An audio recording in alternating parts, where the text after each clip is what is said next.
우리가 예수님을 바로 믿고 성령님의 다스림을 받게 되면 누구든지 여러 가지 많은 변화를 경험하게 됩니다. 그 중에 첫째로 우리는 신분의 변화를 가져오게 됩니다. 예수님이 내 안에 계시게 될 때에 죄인이 의인 되어지고, 과거에는 마귀의 종로로 하던 자들이었지만은 이제는 하나님의 자녀가 되며 왕같은 제사장, 거룩한 하나님의 백성의 신분으로 바뀌게 되는 것입니다. 또한 인생관과 삶의 가치관이 달라지게 됩니다.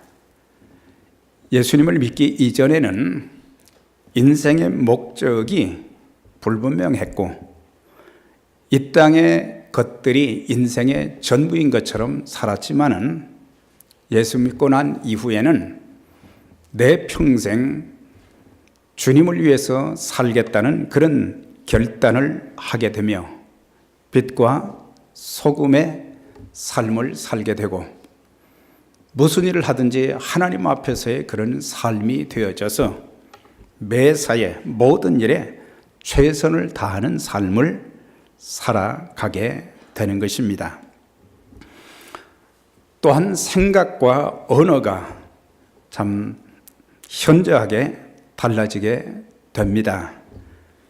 예수 믿기 이전에는 늘 그의 삶의 스타일을 보게 되면 원망과 불평과 짜증으로 가득 차 있던 사람이 또 생각하는 것이 건전하지 못하고 불순한 것들이 굉장히 많고, 또 모든 일을 적극적으로 이렇게 참 생각하고 또 추진해 나가고 그래야 되는데 그렇지 못했는데, 예수 믿고 난 이후에는 우리의 생각과 언어가 긍정적이고 소망적인 언어가 되어지고, 그래서 사람들에게 항상 현재 주어진 삶의 상황도 희망적으로 늘 이야기하고, 또한 천국의 그런 그 소망에 대해서도 늘 말하면서, 그래서 생각과 언어가 완전히 바뀌어진 그런 삶으로 주어지는 변화가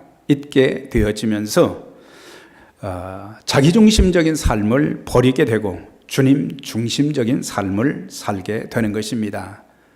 참 과거의 우리의 모습을 보게 되면 내 고집과 주장이 너무 강했어요.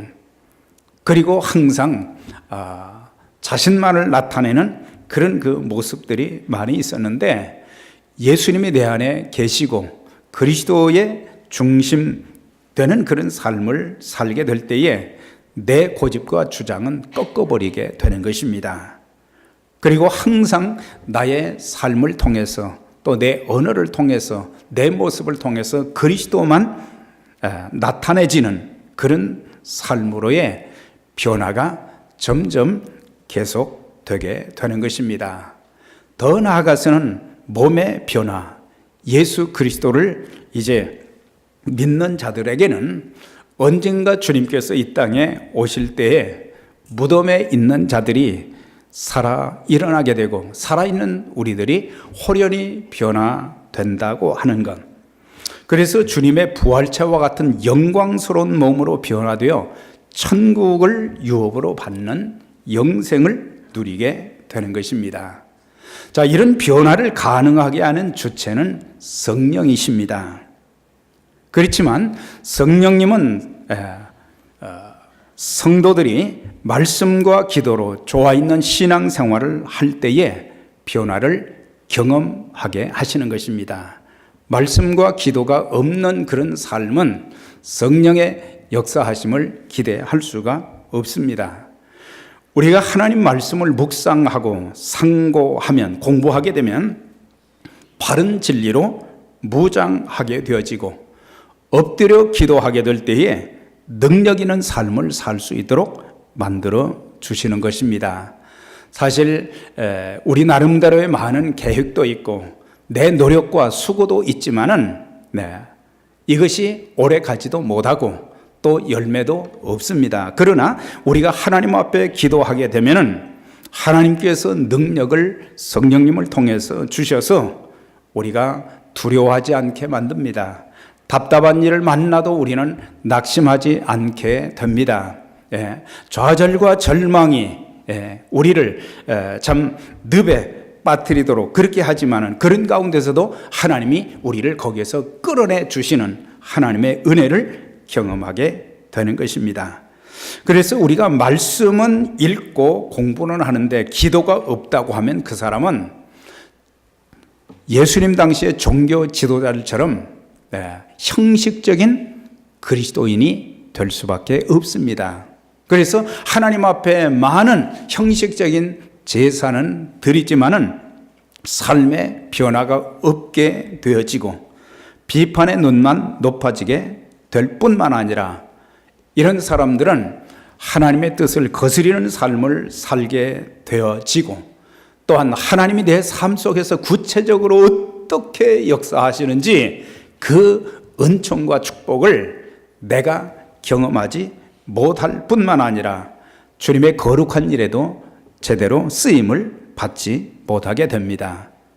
그래서 이 말씀의 놀라운 축복도 위대하지만 또한 거기에는 기도가 참 필요한 것인데 말씀과 기도가 조화를 이루어야 되는데 어떤 사람들은 기도는 하는데 말씀 공부가 없다고 하면 말씀의 묵상함이 없다고 하면 그 신앙은 자칫 잘못하면 신비주의적인 그런 신앙인이 되어서 하나님의 말씀에 기초한 신앙보다는 그냥 뭐 꿈으로 뭘 보았다는 것, 또 무슨 환상을 보았다는 것, 늘 신비적인 것에만 집착을 하게 되어지는 그런 사람이 되어지고 이제 하나님의 말씀이 그들 속에 없을 때에 잘못된 이단에 빠져서 인생을 망치며 나도 망하고 다른 사람들도 망하게 되는 것입니다. 그래서 이 두 개의 수레바퀴가 있을 때 그 수레가 제대로 굴러가듯이 우리의 신앙에도 말씀과 기도가 이렇게 잘 조화를 이루어야 되는 거예요. 우리가 모일 때마다 빼놓지 말아야 될 것이 뭐냐? 바로 하나님의 말씀과 기도인 것입니다. 말씀을 상고하게 될 때에 하나님의 뜻을 발견하게 되고 기도할 때 성령의 능력으로 무장이 되어져서 마귀의 권세도 이길 수 있고 세상의 여러 가지 유혹과 시험도 능히 이겨서 그래서 승리의 삶을 살게 만들어 주시는 것입니다. 우리가 이 마태복음 16장을 이렇게 보면 중요한 세 가지의 핵심적인 내용이 나옵니다. 첫 번째는 베드로의 그런 신앙 고백이 거기서 나와요. 주님께서 제자들에게 물으셨잖아요. 사람들이 나를 누구라 하더냐. 그러다가 마지막에 물으신 것이 너희는 나를 누구라 하느냐. 3년 동안 나와 함께 이렇게 숙식을 같이 하면서 말씀을 배우는데 너희는 나를 누구라 하느냐. 그때 베드로가 주는 그리스도시요 살아계신 하나님의 아들입니다. 바요나 시모나 내가 복이 있도다. 이를 내게 알게 하니는 혈육이 아니요 하나님이시로다. 그러니까는 이런 고백을 할 수 있는 것, 나의 주며 나의 하나님입니다. 도마의 고백처럼 그런 고백을 할 수 있는 것은 바로 성령님을 통해서 하게 하신다고 하는 거예요. 그 베드로의 그 고백이 있은 후에 예수님께서 첫 번째로 하신 그 내용이 무슨 말씀이냐? 그것은 이제 내가 십자가에 고난 받고 죽으시게 된다. 그리고 부활하시게 된다. 그리스도의 죽으심과 부활, 순환에 대한 내용을 말씀했어요. 그래서 이 마태복음 17장에 있는 내용은 마가복음에도 있고 또 누가복음에도 나오는 그래서 모든 복음서에 참 삼복음서에 굉장히 중요한 부분을 차지하고 있다는 것을 가르쳐 주고 있습니다. 자, 그러면 주님께서 왜 제자들을 데리고 높은 산에 올라가셨는가? 요즘처럼 사람들이 뭐 등산하기 위해서 그게 아니었어요. 주님은 목적이 있으셔서 산에 올라가셨습니다. 1절에 보면 베드로와 야고보와 그 형제 요한을 데리시고 높은 산에 올라가셨다. 네. 마태, 마가, 누가 세 복음의 저자들은 이 높은 산이라는 그런 단어를 쓰면서 특별히 누가는 이렇게 표현했어요. 베드로와 야고보, 요한을 데리시고 기도하러 산에 올라가셨다. 그래서 예수님께서 왜 산에 올라가셨느냐? 기도하러 가셨다. 그렇다고 해서 우리 모두가 이제 기도하기 위해서 저 높은 산에만 가야 된다는 그런 의미는 아니고, 한적한 곳에서 참 하나님을 만나는, 또 하나님의 뜻을 묻는, 그러니까 주님이 거기에 올라가신 그 목적은 무엇이었습니까? 주님께서는 이제 3년간의 그런 공생의 사역을 이렇게 감당하셨고, 이제 얼마 남지 않은, 십자가를 지시기 위해서 얼마 남지 않은 그런 기간 속에서 특별한 기도 제목, 그러니까 십자가를 지는 문제를 놓고 제자들과 함께 기도하기를 원하셨고, 하나님의 뜻을 좀 더 구체적으로 알기를 원하셨던 것을 보게 됩니다. 그래서 주님께서는 중요한 문제, 물론 일상생활 속에서도 매일 이른 아침 이제 하나님 앞에 기도했지만, 특별한 아주 중요한 문제가 있을 때는 한적한 곳에 가셔서 이렇게 기도하신 것을 보게 돼요. 그래서 마태복음 17장에도 그랬고, 또한 마태복음 26장에도 보면 예수님께서 마지막 십자가를 지시기 전에 겟세마네 동산에서 또 땀방울이 핏방울이 편하도록 얼마나 간절히 기도했으면 땀방울이 핏방울이 되는 것처럼 그렇게 하나님 앞에 기도하면서 무슨 기도를 했습니까? 할 수 있다면 이 잔을 내게서 옮겨 주옵소서. 그러나 나의 원대로, 나의 뜻대로 마옵시고 아버지의 뜻대로 되기를 원하나이다. 네. 십자가를 지는 거, 매를 맞으시고, 네. 사람들에게 멸시와 저주를 받으시고, 네. 양손과 양발에 못 박히시고, 옆구리에 창에 찔리시고, 모든 물과 피를 다 흘리시는 그런 모든 것들을 생각할 때 이게 쉬운 일이 아닙니다. 그래서 아버지의 뜻을 묻기도 했고, 제가 아버지의 뜻대로 모든 사람들의 죄를 대신해서 십자가를 지는 그런 일을 하겠다. 그렇게 기도를 통해서 하나님의 뜻을 확인했고, 또 기도를 통해서 결단한 그런 모습들을 보게 되는 것입니다. 기도 없이 우리는 십자가를 질 수가 없어요. 그걸 아셔야 됩니다. 머리로는 되는 것 같은데 실제 상황이 어려운, 십자가를 지는 그런 일이 그게 쉬운 일이 아니란 말이죠. 장례식에 가면은 그 후손들이 하는 얘기가 있어요. 돌아가실 때 모습이 어땠습니까? 그러면 그렇게 얼굴이 평안하고 주무시는 것 같았어요. 정말 주님이 그를 주관하시면 그렇게 되는 줄 믿습니다. 네, 저도 그렇게 되기를 원하지만, 얼굴이 그렇게 평안한 것은 주님께서 그의 영혼을 받아 가시고 그랬기 때문에 그렇게 평안할 수밖에 없어요. 그래서 참 유족들이 하는 말이 그렇게 평안하게 가셨습니다.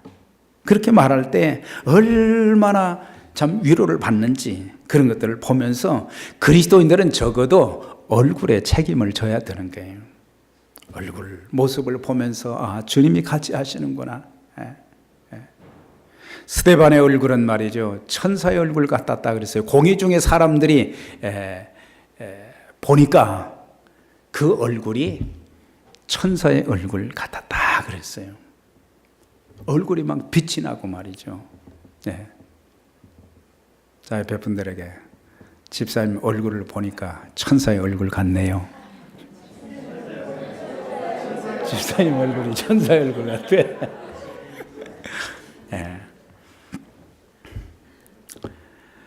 얼굴만 변화가 되는 것이 아니라 말도 변화가 되는 거예요. 전에는 입에서 덕스럽지 못한 말, 비판하는 말, 원망하고 불평하는 말만 늘 이렇게 말했는데, 이제는 친절하게 되어지고 그의 입에서 말이죠, 부드럽게 사실 우리의 언어가 어떤 때는 액센트가 너무 이렇게 들어가서 말이죠. 네. 상대방이 받아들이기 힘들 때가 참 많잖아요. 요즘처럼 어려운 시대를 살아가면서 사실은 위로가 필요하잖아요. 정말 위로하는 그런 언어, 서로 격려하는 그런 언어, 서로 축복하는 그런 언어. 하나님, 예수 그리스도의 이름으로 하나님의 은총과 축복이 넘치는 그런 삶이 되기를 원하는 그런 말을 하게 될 때 얼마나 힘을 얻겠어요. 네. 네. 우리 안수집 장로님이나 안수집사님들, 예. 특별히 권사님들 큰 책임을 가지고 있어요. 그러면은 초신자들도 얼마나 힘을 얻게 되어지고, 네. 기도하면 삶의 기적의 역사가 일어나게 되어지고, 네. 우리의 삶에 막 변화가 일어나는 거예요. 네. 예수 믿고 나면은 변화가 되어야 되잖아요. 성경의 많은 인물들이 예수님 믿고 나서 인생이 완전히 달라지고 그의 생각과 언어와 삶의 모습이 막 달라졌잖아요. 완전히 토탈 다른 사람이 되었어요. 네. 자, 한 번 더 인사하겠습니다. 집사님, 예수 믿고 나서 엄청 변하셨습니다.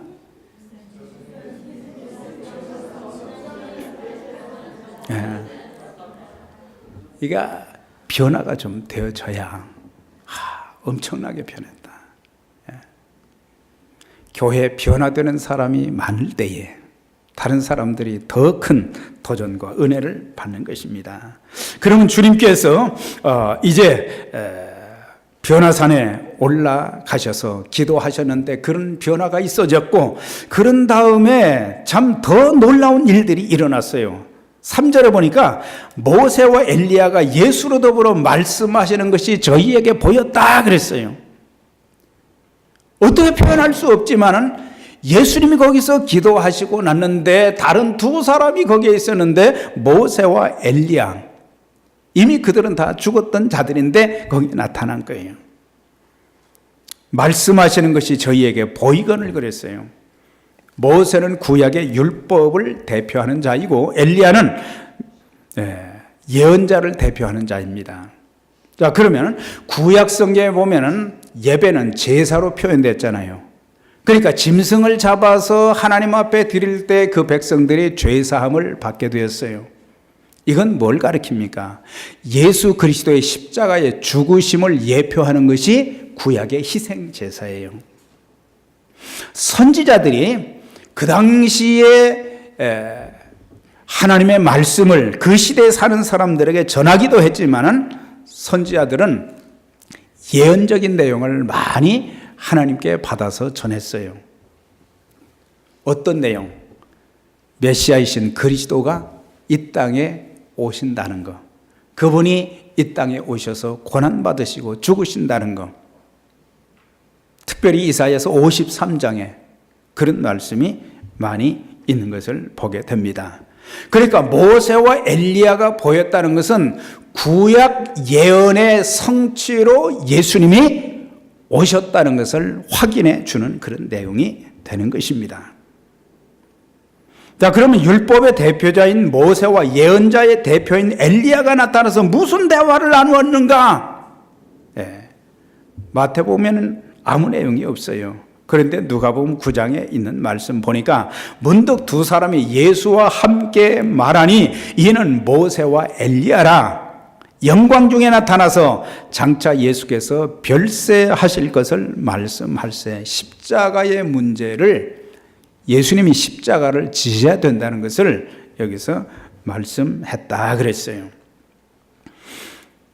그래서 그리스도의 죽으심은 율법과 예언을 성취하는 길이요 하나님의 구원 계획을 이루는 하나님의 뜻인데, 그래서 주님은 변화산에 올라가셔서 하나님의 뜻을 재확인하게 된 거예요. 십자가를 지는 것이 아버지의 뜻이구나. 그러면 죄 없는 예수님께서 왜 죽으셔야만 했는가? 그것은 바로 저와 여러분들의 죄 때문인 것입니다. 나와 여러분들의 죄사함과 구원을 위해서는 우리의 죄 용서함과 우리의 영혼의 구원을 위해서는 주님은 십자가에서 죽으셔야만 했던 거예요. 왜? 우리는 다 양 같아서 그릇 행하여 각기 제 길로 갔거늘 여호와께서는 우리 무리의 죄악을 그에게 다 담당시키셨도다. 그렇게 말씀하신 것을 보게 돼요. 그래서 주님의 관심은 뭐냐? 바로 영혼 구원인 것입니다. 나와 여러분들, 여러분들의 가족들, 또 이 땅에 살고 있는 많은 사람들, 아직도 예수 그리스도를 영접하지 못하고 거부하고 있는 세대들이 너무너무 많다고 하는 거예요. 물론 많은 사람들이 교회에 출석은 하지만 아직도 예수님이 나의 구세주와 주님이 되지 못하는 그런 출석 교인의 수준에 머무르고 있는 사람들도 적지 않게 많다고 하는 것입니다.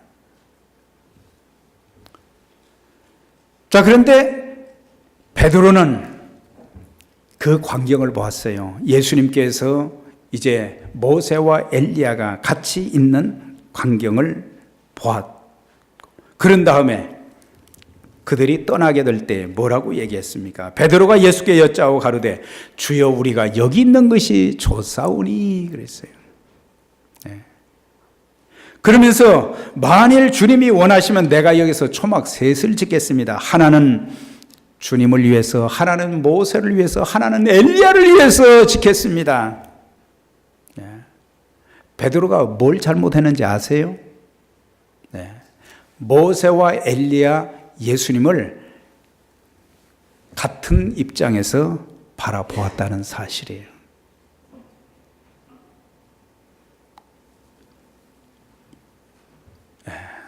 모세와 엘리야 위대한 하나님의 사람들이지만은 그들은 절대로 주님과 같은 자가 아닌 것입니다. 그런데 이 셋을 위해서 내가 초막 셋을 짓겠습니다. 그렇게 엉뚱하게 말을 한 것을 보게 되었어요. 그러니까 그때 당시에 이제 예수님께서 모세와 엘리야와 이렇게 말씀을 하실 때에 그때 당시 제자들은 전부 잠을 자고 있었던 거예요. 너무 밝은 빛 때문에 눈을 떠서 보니까 그 광경을 보게 되었고 헛소리를 하게 된 것을 보게 됩니다. 누가복음 9장 32절에 보면 베드로와 및 함께 있는 자들이 고나여 졸다가 아주 깨어 예수의 영광과 및 함께 선 두 사람을 보니, 고나여 졸다가 갑자기 눈을 뜨게 된 거예요.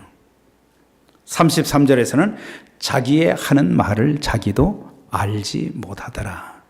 자기가 지금 잠에서 금방 깨어나가지고 말은 했는데 무슨 말 했는지 알지도 못했다 그랬어요. 우리가 기도하지 않으면 영적으로 잘못될 수가 있고, 그 다음에 후회할 그런 말, 그런 행동을 할 수밖에 없는 것입니다. 자, 5절의 말씀 보니까 말할 때에 호련히 빛난 구름이 저희를 덮으며 구름 속에서 소리가 나서 이는 내 사랑하는 아들이요 내 기뻐하는 자니 너희는 저의 말을 들으라. 하늘에서 음성이 들려왔어요. 예수님께서 요단강에서 침례를 받으시고 났을 때에 거기에서도 똑같이 하나님의 성령이 비둘기같이 임하면서 이는 내 사랑하는 아들이요 내 기뻐하는 자라. 분명한 음성이 들렸어요. 근데 여기에서도 내 사랑하는 아들이요 내 기뻐하는 자니 너희는 저의 말을 들으라. 확인을 해 주셨어요. 하나님께서 확인을 해 주시면서 이제는 내 사랑하는 아들이다. 이렇게 하나님이 사랑하시는 아들을 죄인된 우리를 위하여서 이 땅에 보내주셨다는 사실이에요. 그 사랑 때문에 우리가 죄사함 받고 구원받았고, 하나님의 그 사랑이 있었기 때문에 오늘날 우리는 지금까지 많은 시련과 고난 속에서도 안전할 수 있었고 믿음을 지킬 수 있었고 하나님의 축복 안에서 살 수 있게 된 거예요. 그러면서 너희는 저의 말을 들으라 그랬어요. 그러니까 모세나 엘리야의 말을 듣지 말고 주님 말씀을 들으라. 자, 마지막 7절 8절 다 같이 한번 우리 봉독합니다. 시작.